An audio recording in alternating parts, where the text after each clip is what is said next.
Hello and welcome to Wild Soul Gatherings. I'm Dr. Sandra Marie and I'll be your host for Happy Hour for the Spiritually Curious. I'm very grateful for all you wild souls out there who've decided to join us today. I want to send a special thanks to each of you for taking time out of your day to join us and our guests as we talk about the many aspects of spirituality. To receive updates on our latest episodes, please subscribe and follow Happy Hour for the Spiritually Curious. A positive rating and comment is always appreciated.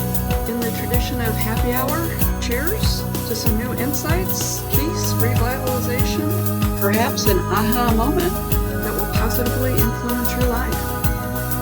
Welcome to Wild Soul Gatherings. I'm Dr. Sandra Marie, and I'll be your host today for this episode of Happy Hour for the Spiritually Curious. Today on our show, we're going to have Mary and Anthony. They're the owners of the Positive Pineapple located in Cleveland, Ohio. Positive Pineapple also has a global following, especially in Australia. This show is broken down into 3 separate episodes, including a bonus meditation. Let's get started. Welcome to the show, Mary and Anthony.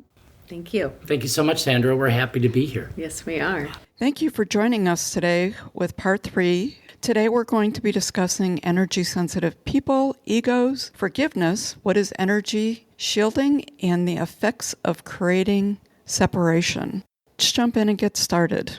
The other thing I wanted to ask about was energy-sensitive people. I've heard that term a lot more about some people are just becoming more energy sensitive, and it makes more sense as I talk to people and things that are happening within myself as we're getting these new senses. I consider them, we're moving beyond our 5 senses. Can you talk a little bit about energy sensitive people and sort of how to manage that? Because I think that sometimes there are folks, or it could be any of us, myself included, probably manage them in not healthy ways because they become intense or uncomfortable. Yeah.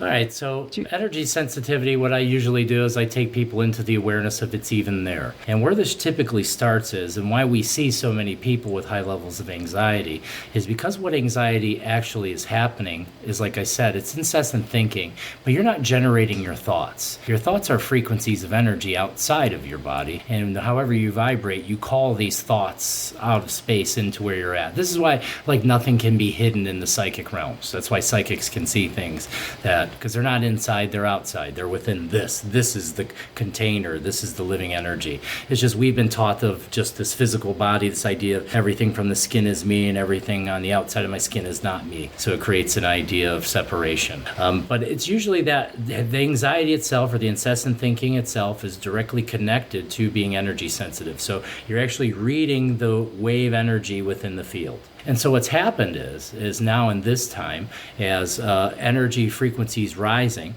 it's making the energy being begin to rise. So what will naturally try to happen is it will try to purge anything that's resistance, any kinks in the hose per se. So it'll try to find that, and that will push and it'll cause pressure, because a lot of this is repressed information or trauma, basically, that we've pushed down, because we do that. We have tons of it. All of us have tons and tons of it. Even if we've been healing for a long time, I still have plenty. There's still plenty here. Suitcases. It's an overpacked suitcase of trauma. So you can pull some stuff out and begin to close the suitcase, but you're still walking with the suitcase. And over time, you have to slowly unpack. And it's going to become apparent to you as you go through the work. Like, it doesn't happen all at once. If it happened all at once, you'd totally go crazy. That's what would happen. It would overload your nervous system, and probably something insane would happen. So, like, for me, it turned on for me really fast because I was working my nervous system very hard in a certain way and opened myself to this, to open itself to come into me. I understand how it all works and how it starts to work with people with that energy. So that sensitivity is something that we have to learn to be friends with. So that means becoming radically acceptant of one's reality. That means when whatever it is that shows up and causes the trigger, to see the trigger as your teacher. Changing the way you're perceiving your reality. And it just takes some effort. It just takes some time, and you have to stick with it. And the hardest part is the ego doubles up on itself. You're doing the best you can. You forget who you are, because that's how this works here. We're a species of amnesia. I don't care how awakened you are, how far along you think you are, you're still going to have attachments to the ego from time to time. No one in this dimension is ego-less. not here. You won't vibrate here in this reality anymore. So anyone that tries to even tell you that is misleading you. There's different levels of awareness and there's different layers of being, but no one is free. That's not where it's at. So that's good to know. Yeah, right. So what we can do, so basically what's happening is that the nervous system is an antenna. That's what it is. If we stripped you of all of your skin, muscles, all that stuff, and left just your nervous system, it would look pretty much just like your form, is what it would be. And it's just a bunch of electrical circuits connected together that come together, and pieces of the gut and the brain, the lungs, and up into the brain. So it all connects there. And that's why in, Buddhist cultures, they have us connect to chakras. They have us connect, and these are basically, they see them in that tradition as spinning wheels, and there are 7 of them. And what they basically align with is your primary energy centers of your body. And in on all other indigenous and old traditions, it's the same way. In my traditions, we call them Nawis, and for us, there's 5 instead of 7.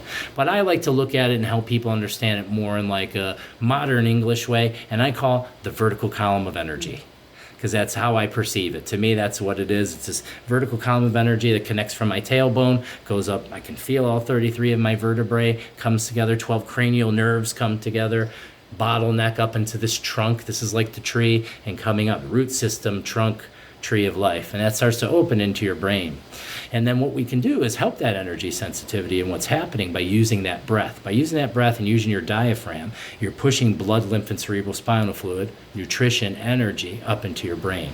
And there's even new studies out now that show that cognitive decline diseases such as Alzheimer's, dementia, and Parkinson's can be stopped and or reversed if using diaphragmatic breathing. So that's pretty far out. I think that should be something that should be a headline, if you ask me, to have these things. Yeah. But it makes sense to how it works. Because you start using that diaphragm, it starts pumping stuff up. Because most of us have an inverted breathing pattern. I see this with more than 9 out of 10 people we work with. And everybody can test this for themselves. Anybody watching, if you want to know you have an inverted breathing pattern, just do this. Release all of your air. And then what you do is once you're empty, you breathe in deep as you can and big as you can. And then you pay attention to where did you fill up at. Release your air. Where did it fill up at? For most of you, it filled up above the diaphragm. It was all chest and shoulders. Diaphragm usually goes in. Yeah, so usually we suck the tummy in and the shoulders grow. So that's your sign of your inverted breathing pattern. So that shows you right there that you're spending most of your life and most of your time in a sympathetic nervous system state. That means that you're in a fight or flight mode most of the time because you've trained the body to be that way. So what happens is we begin to train and use that diaphragm. It's massaging the vagus nerve. The vagus means wandering, the wandering nerve. It connects to the majority of the organ systems in the body, the roof of your mouth, and other things. And it connects this gut-brain. And most of us have heard about the gut-brain connection or relationship that happens. And that's about the vagus nerve. The vagus nerve communicates 80% from the stomach up and only 20% from the head down. Most of us are very much crippled, whereas for the vertical energy coming up that way, the ascending and descending. And that's what causes all of our stress and dysregulation, our inability to breathe, heart rates, even off illnesses. Cardiovascular disease starts this way because when you start to condition the vagus nerve, and there's other ways that you can do it, just breath work's a very powerful way to connect to it. You start to create vagus nerve, that starts to get into like what Dr. Joe Dispenza calls heart-brain coherence. You start to get coherence between this part of your body where there's neurons and everything in your lungs and heart and connected to this brain. We've been taught in our conditioning through school and everything that brain, this is all that controls everything, your brain, the top. The brain is all that controls everything. Well, your whole body's a brain, and that's where the energy, think of yourself as a tuning fork or an antenna, and now you're just within a signal that's stronger than it's ever been. And as that strong signal enters the vibrational field of your inner body, it's starting to loosen up everything that needs to go. But the thing is we hold on to it because we're afraid, because we think if we let go, that means we have to die. And the truth is part of you does have to die, not physically, mentally. Part of the mind has to die and allowance for the new mind to be grown. The idea of ourselves. Right. So it is a giving, it's a sacrifice. And this takes me into, I have a very close relationship, even though I'm not a Christian, I have a very close relationship with Jesus, Yeshua. He's a very powerful spirit guide that showed up in my reality and taught me about forgiveness, is what he showed me in my reality. Which I'm being kind of guided right there to talk about forgiveness. It's one of the biggest things that holds us back as human beings. is forgiveness. We can't find forgiveness, and it's mostly because we don't forgive ourselves. And it's a really hard place to go. So bringing in the forgiveness to the self is always the first place, and usually is the first step for most people. Then after that, it's bringing forgiveness out to those that have hurt us. For a lot of people, that's the first place they go. That I did. I opened up first. As my heart opened up, I forgave the people that hurt me first because I was becoming acceptant of my reality. Then I didn't realize that's when Yeshua, Jesus, the energy of Jesus showed up in my reality and started having my thoughts changing and saying, hey, I need to be, how can I be more forgiving, and what would it take? And it kind of just started to unfold and show me. Then you have to be forgiving for yourself. And then the highest one is forgiveness to all that choose to hurt other people. That was the hardest one for me because my conditioned mind believed that it's okay to kill someone that hurts other people because that's the world we live in. But then that takes me right back to the whole idea we're all one living thing. It's all this one living thing, and everything's God, even the person I judge or believe they've done something terrible. Because the truth is, everything that happens has to happen. That's the hardest part we have as human beings, is accepting that we're the creator.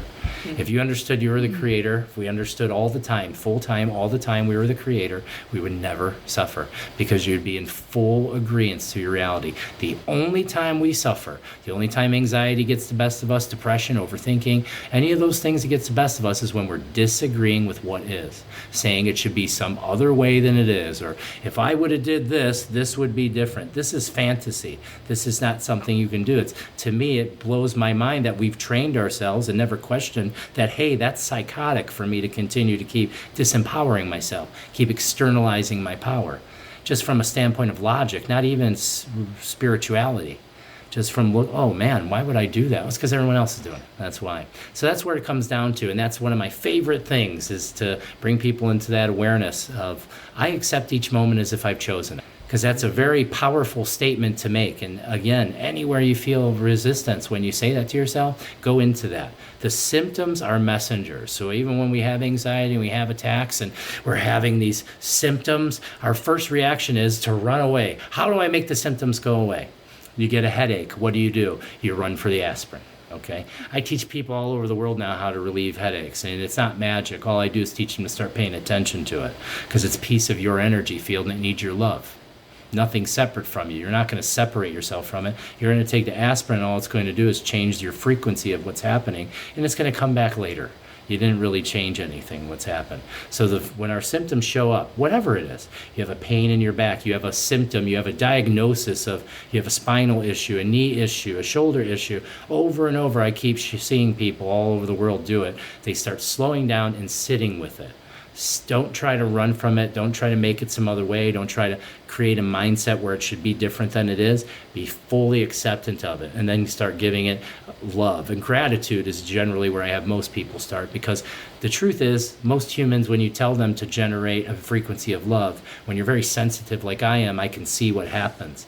A lot of us generate frequencies of false love, of an idea of romantic love or love for our children. Those things, TV love, earth love. Real love is a frequency that doesn't have characteristics like that. It's a highest vibration one can feel. It's nearly ecstatic. It's a beautiful ecstasy. And a lot of us feel it. You've probably felt it. Some people call it blissed out. Oh, I feel so amazed, the blissed out. That's love. That's what that is. It's just hard for us to turn that on organically. So what I usually have people do is go at the next highest frequency, and that's gratitude.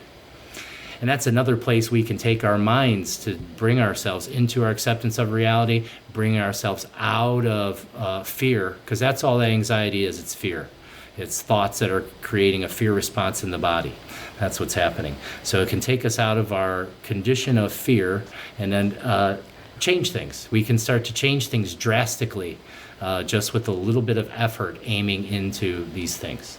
And as far as energy sensitive people go, one of the biggest things that we see people doing, and people are taught to do this, is shield. Yeah. A lot of people say, that they're empaths and okay. Other people's, negative energy, they're absorbing it. So I'd like you to touch on that. Well, that's kind of a controversial topic. That could get some people a little riled up, but it's just because it's very helpful for people to realize that it is that you have full control over that, and you, by you saying that other people's energy, you're absorbing it, you're giving your power away, basically. To, you know, you have the power where that it's not other people. It's our own unhealed parts of us that are that vibrate through those exchanges. Yeah, it's just a misinterpretation. So it's the ego creating separation. Whenever it creates separation, you know it's a lie. Whenever there's you versus me, whenever it's your energy is infiltrating my energy. Well, this isn't true. It's all one energy, and that's just a third dimensional mindset. It's just a place that people have to go. You have to shield until you don't have to anymore. Shielding is kind of a natural process. I didn't really go through that because I didn't have human teachers. So I didn't have anyone to indoctrinate me with fear that I have to protect myself from myself. That's not something that happened in my reality. And I'm a fourth level priest. At the fourth level, that means fourth dimensional. In the fourth dimension, we do not polarize. There is no light or dark. We call it light and heavy, but it's just all frequency. It's a light frequency, a heavy frequency, or a tight frequency and a large frequency. That's the wah, wah, wah, two different frequencies is basically all we understand and see at that level. So there is no polarization. So basically when people are shielding, because it happens out, we have these ideas, you'll see people, spiritual teachers talking of spiritual vampires and all these things. That is leading us into more of like a call to religion. It's leading you into fear. It's leading you into separation and fear. So it's just a stage. It's a stage people have to go through, and healing works in a stage like this, very cyclical. It starts off when something happens, you're a victim. Why did this happen to me? How could this be? This should be some other way. I don't agree with my reality. Victimhood. We're in victimhood. And as we suffer for a while in victimhood, and we're like, I'm tired of suffering, we start to change. And not everyone, some people enjoy their victimhood. The ego loves being a victim. It loves it. So if you stay identified with that, you'll stay there. But if you find yourself suffering and you don't want to be there, we usually move into warrior mode. Warrior, survivor. Survivorship. I've survived my conditions. I've survived this thing that was against me. So which is good. This is more empowering, but you're still polarized. So now there's still something against you. You're not one with all things. That takes us into the third level of healing. That starts to open the mind. This is kind of where I take people into healing. I'm not exactly effective for people that are unaware yet. I'm more helpful at bringing people into a higher dimension where they're tired of being in that mindset. Some people are identified as warrior too and want to be there and separate from things because it makes them feel more powerful. But this is the ego. The ego creates a separation. The next space is moving into creatorship. At creatorship is when you reach radical acceptance. My reality didn't happen to me. It happened for me. Everything that happens is given to me. Nothing's been taken from me, and I can't lose anything, and I have nothing to worry about because I've never been born and I will never die. I am eternal. I'm made of energy. All I'm going to do is shift. That's all that's going to happen. I've been doing it. And that starts off as just an awareness or a thinking. And then as you get deeper into your breath work, deeper into your meditations, deeper into connecting into who you really are, this becomes an experience. And that's where it really begins to become wisdom. Because everything else, I can tell you everything. I can tell you everything I know. But these are just words, and that's knowledge. I can give you the knowledge. But the second place I'm always going to take you is I'm going to challenge you to get into your breath, to get cold, to balance your body, to exercise, to eat well, to fast, to sleep right. I'm going to try to help you get into a state where you can vibrate really high, and then you can start to evolve. You can start to change and move. And that's there, right? That experience shows up. You start to have an experience, and then it becomes real for you. It's the experience that starts to lead you instead of just thoughts. And as that experience, because that's the two things you need for wisdom. The fuel for wisdom is knowledge and experience. With those two things, it's wisdom. But we live in a world right now where most people think only knowledge is wisdom. They think that Google is wisdom, whereas it's just information. This is only one part of the game. That's all it is one part of the game. So we have to go into our feeling and have to learn to connect.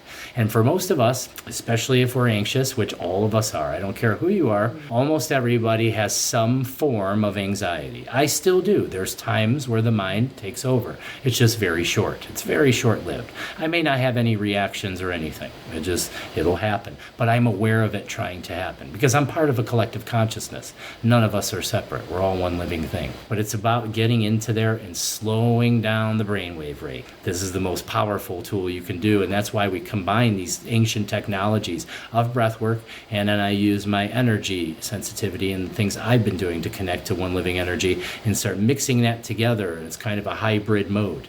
It's this thing where you're putting two things together, where you're breathing and also connecting to your energy. There are two things that happen at once, and this supercharges that nervous system. And I've been working with people all over the world and watching them expand, like working with someone who's already very clairsentient or semi-psychic. You work with them for a while, watch their energy expand, boom, they're at a whole new level of being. Or I work with a Reiki healer. That's already a very good and powerful Reiki healer, except for I teach him or her how to direct energy more than channel it. It's because you're stronger if you don't run it through your nervous system. It's just they're not taught that. If you learn how to channel outside of you, direct instead of channel, you can be 3 times as effective or powerful, if not more, maybe infinitely. I just only can perceive that far current. But when I help someone do that, that takes them from Reiki to some new type of healing is what it is. They're outside of their realm of Reiki. They're now moving energy in a new way, creating more change, facilitating more healing, moving out into the world. It's just, breath is life. That's how it was kind of taught to me. That's kind of how Spirit showed me, kind of also what Wim Hof taught me. Wim Hof was a very powerful teacher for both of us in the beginning and everything. Very, very powerful. I took all of his courses and everything because I had this plan where I wanted to be a Wim Hof instructor until it got to the point where you have to sign the papers, and then I realized, well, I have to be part of his son's company because Wim Hof's company is actually his son's company. There's a lot of rules, and that would probably take me out of being able to do shamanic healing and things that I'm doing because it wouldn't be represented under the brand. So it was at that time I made a different decision, and it kind of all worked out because I was right on the edge. It was either I was going to follow what's calling to me, and I was going to go into this apprenticeship that I was given. I was given a scholarship into this apprenticeship of the Paqo tradition. When they found me and they could see what I could do, they wanted me to come along. They said, okay, we want you to come along. And so they brought me with them. It was either going to be that or I was going to become a Wim Hof instructor. But then when I read the limitations, the other one called to me more. The other Paqo tradition called to me more. And of course it did, because I've unfolded and started to remember. A lot of us can remember our past lives now, and I can remember all of them. So most of them. And I've been this 5 times. So this is my 5th time being a Paqo in various different reality. I'm just right where I'm supposed to be, I guess. Yeah, I would say so. I'm going to go with mind officially blown. I love it. Seriously. So next, would you guys be open to just doing a little bit of the breath work so that the listeners can actually get a sense of what it feels like? Absolutely. So I'm trying to think of how I want to speak it. You know, you've said what you've had to say with the breath work, but I think sometimes when you do it and you feel it, it makes it more tangible. That's the word I was thinking of. Experience. Experience. Mm-hmm. Just what you just got through talking about. How cool is that? Enjoy our bonus episode of the breathwork meditation with Tony. Thank you. So as we finish up here, what thoughts would each of you like to leave with the listeners? The first thing that comes through is anything is possible. If you really want to change your life in any short way, you're going to have to really start removing thoughts of impossibility from the mind, because that's really what holds us back, is when someone finds out or hears about what we do and it's not something they're familiar with or it's happened, the first reaction typically is well, that's impossible. And the first thing I'll point out is everything is impossible until it's done. And then the next thing I'll point out is a very nice mindset that I always try to follow, is that the only impossibility that exists is the impossibility that I agree to. And that's very helpful for me. That's always very helpful whenever my mind tries to derail me or tell me something. That's impossible. What do you mean? Nothing's impossible. Yeah. I love that. From my own experience, one of the biggest things that sticks with me is to seek discomfort. You know, when we feel uncomfortable in any way, we usually try to run to comfort, you know. But our growth comes through discomfort. and beautiful, beautiful experiences of growth come from discomfort. So between seeking discomfort, stepping out of your comfort zone, stepping out of those boxes of conditioning, trying things that you've never tried before, and always my favorite one is lead with love. Nice. That's beautiful. Our listeners out there, can you share with them ways that they can get a hold of you, get onto your social media, different projects that you have out there? How can the listeners connect with you? I'm still a little bit in like la la land here. That's totally okay. Me too. The first place that would be the best place to visit would probably be our website. Visit us at thepositivepineapple.org. It's really easy, positivepineapple.org. And you can go on there, and we have a direct link to YouTube there with a beginner's video, because that's always what everybody wants to know. What are you doing? When you work with us, the primary thing I'm going to teach you and all people when they first start is how to breathe. Breathing is A1. That's the first thing we do to take control of our being. That's usually a lot of questions is when we do hook up Anthony and we have a private session. That's a common question. What does a private session look like? And then so my typical answer is, well, I don't know. It depends on what you bring, because I'm an intuitive, so I don't have like a method in which I typically do things. I know that we're going to talk, and I know that we're going to breathe, I know that we're going to connect to energy. I have no idea what medicines are going to come through, so I'm capable of all kinds of things. I do soul retrievals, entity removals, all kinds of different types of shamanic energy medicine. So whatever usually comes forward is what shows up in that situation. But you'll still have people, they want to show up and they have a list of things that they want to do, and usually as they tell me, I let them tell me the list, and I take the list out of their hands and I put it over here, and then we go into the thing. I was like, and I help them understand that expectations is not where you want to be. You don't want to have any expectations. That in itself will stop you or slow down energy. Yeah, so visiting us at the website's perfect. Mary built the website, which she did a really nice job, and it's really beautiful. I have no idea how to do that stuff, so she did awesome, and we love it.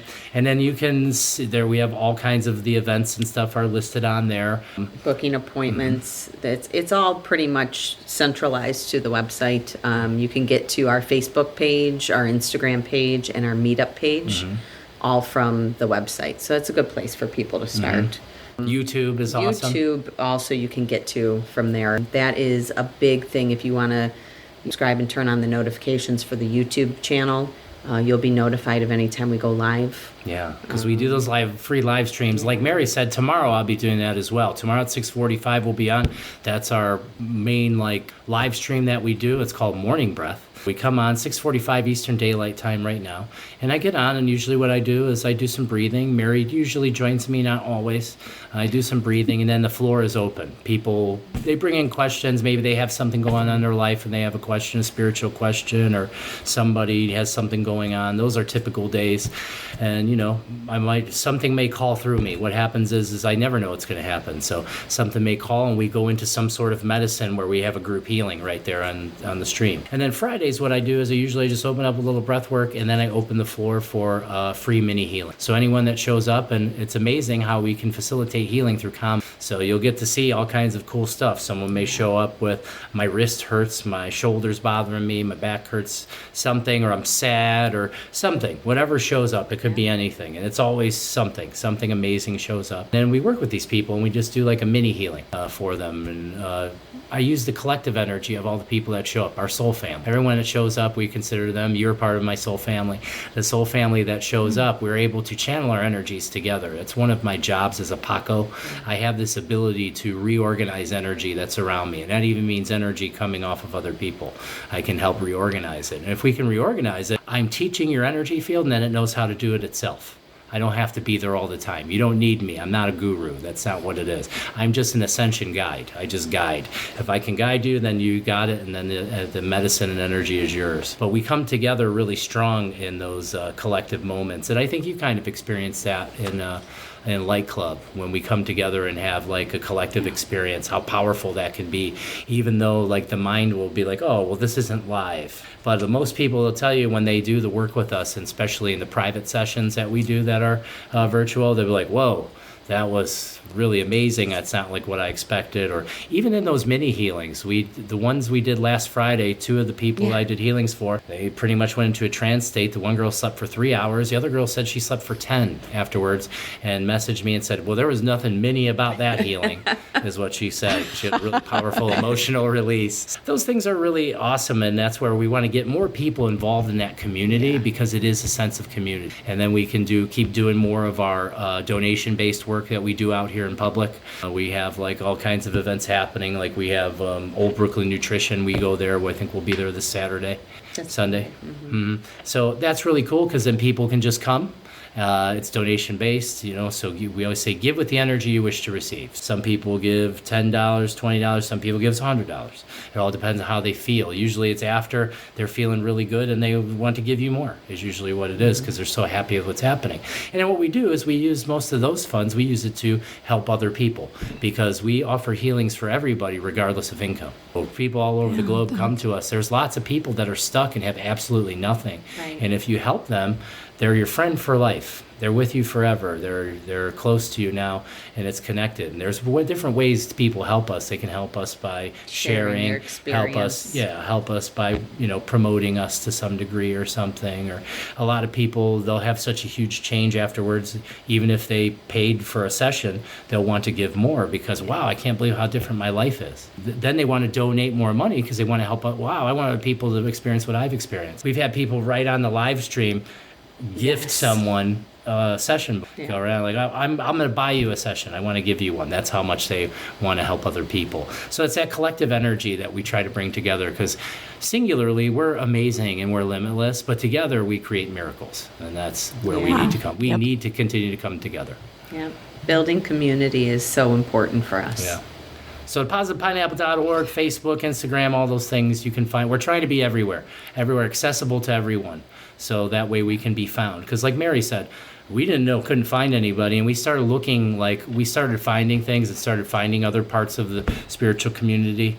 And some of it just doesn't resonate with me, because it's cultish to me in some way. So I don't really get involved in some of these styles and ideas. So I try to look at, so we're going to have to be our own people. We're going to have to start something where we want people to be free thinkers and heal themselves. That to me is the most beautiful thing ever, to see someone change. The physical healings, people are like, oh, that's so beautiful and like glamorous that you can do these physical healings. And I just disagree. To me, the most beautiful healings are what happens after the physical healing. When you help someone remove their pain, then all of a sudden a new awareness comes in. Consciousness is the biggest awareness. That's the biggest, that giving awareness, helping someone step into their awareness, to me, that aha moment, seeing the lights come on inside of them, that to me is the deepest form of healing. And to me, that's what love is. That's what real love is. I love it. I'm going to share a little story. I'm doing this Wild Soul Gathering. I bought this farm. It's a place to build a retreat, and I have just been compelled to do this for decades and just didn't do it because I was living life in the other world. Basically, I'm just going all in and doing it, and what I share with my family and the people around me is, I know this is what I'm supposed to be doing, not exactly sure how this is all working or what's going to happen with it, but I know that's what it is. And then I woke up one morning and Spirit gave me this message to do a podcast. And I'm like, a podcast, really? Like, okay. I have learned my lesson over the years that when I'm given messages, it's easier just to not fight it, just do it. Right. So I'm like, okay, a podcast. Well, actually, my daughter did some podcasts. Perhaps she would be willing to help me out. So then it was this happy hour for the spiritually curious. Okay, not really sure what I'm doing with this, but it honestly seems to be taking this life of its own that is a little bit different than this Wild Soul Gathering. But when you talk about outcomes, people will ask you, and I'm like, there is no outcome. For me, the purpose of happy hour for the spiritually curious is just that. I think there's a lot of people who are curious, a lot of people who are awakening, a lot of people who are looking for the whatever it is, and you can't Google it. You're searching, and it's so hard to find it, and different things resonate for different people. And as we're finishing this up, I'm like, this is it. This is the reason why I'm doing this. because it's going to introduce this to so many different people. And the people who are meant to hear it and resonate with it will, either now or later. Yeah, thank you. I'm just super excited. And that's the other thing that's really interesting, is I have to tell you, people have flowed into my life, like out of the clear blue, that are just in line with this whole project. Just sort of like how we met. It was random, but not, right? And it's vibrational pull. It's just sort of like, I'm sort of still giddy from our little session, but this is it. It's great. So I just want to absolutely thank you guys for being here. Thank all of our listeners for taking time out of their day to join us. And most of all, I want to say to everyone out there, please embrace your wild soul. And thank you guys so much. Thank you so much, Sandra. This has been beautiful. I'd like to thank our guests for joining us for this episode of Wild Souls Gatherings Happy Hour for the Spiritually Curious. To find out more about our guests, how to contact them, or detail on this episode, please see our show notes. You can also visit us at our website, wildsoulsgathering.com. We would love to hear from our visitors what you thought of this show, what you would like to see and hear in the future, questions you may have. Go to podinbox.com/happy hour for the spiritually curious. You can leave either a voice or traditional message for us. This is your host, Dr. Sandra Marie, sending each of you peace and love. Until we meet again, embrace your wild soul.